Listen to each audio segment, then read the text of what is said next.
that teases out a fairly important question with a lot of these brands, Nick, which is sort of strategic in reach, which is, why do I have a resale relationship or a wholesale relationship, right? When we think about Amazon, the question that we pose to brands, right, is why should you allow someone else to make a sale that you can make, right? And there may be a lot of reasons that you can't answer that question, right? Like, we don't have the experience, we don't have the capability, we haven't managed a direct business. We don't want to manage it as too complex because we have too many sales channels, and we're finding onesies, twosies, right? Nobody wants Yeah, to do onesies, right. twosies. Right. And you go, so if by backing away and saying, okay, do we want to continue to allow this to happen? The things that Andy's talking about, we either make those managed situations that exist for time, or it's a transitional period during which we're knocking out resellers on the channel because they actually cause more trouble than good. Right. Yeah. It's sort of a balancing act. Yeah. Well, I mean, listen, this is so true about the mindset. At the end of the day, I always say this with my team, with my clients, and anybody. Everything comes down to the mindset. In life, we seem to put our own obstacles in front of us, all because of what's in our head.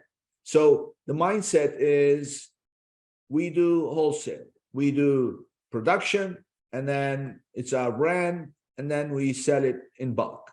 And this is our price.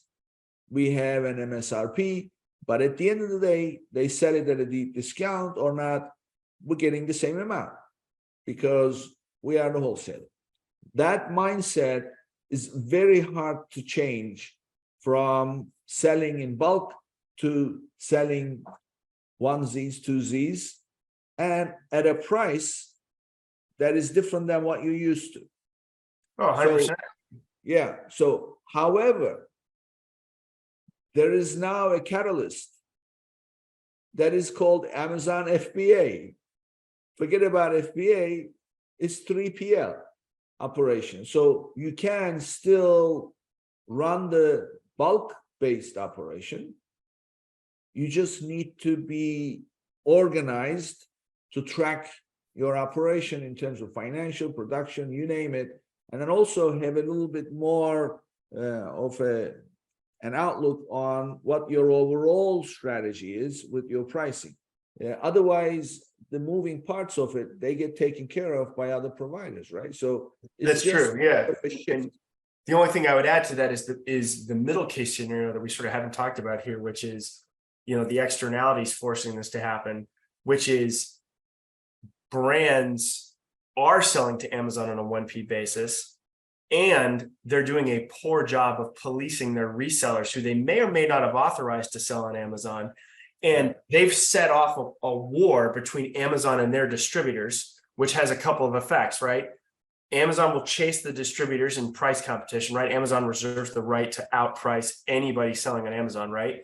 And now all of a sudden you have a problem, which is Amazon is seeing problems on your products. So they want to buy less of it.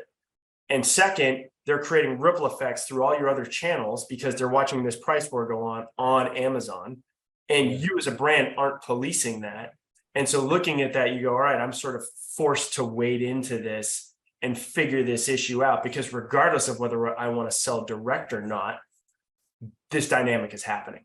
Well, and what we've seen so many times too, which in these cases is there's such a disconnect between a brand may have embraced a really good D2C strategy, right? They have tremendous creative and branding on their own site and in their other channels. And there's a huge disconnect between that and what we actually see on Amazon. And a lot of that is either because Amazon is managing vendor poorly with this relationship, or they're relying on a distributor who's reselling on Amazon, who's responsible for hundreds or thousands of SKUs, that has no real vested interest in creating and telling that product and brand story in a way that connects to the overall brand, right? In a way that is aligned, right? And that's one of the big priorities that we see when we start having these conversations, is look at how much of a disconnect there is there.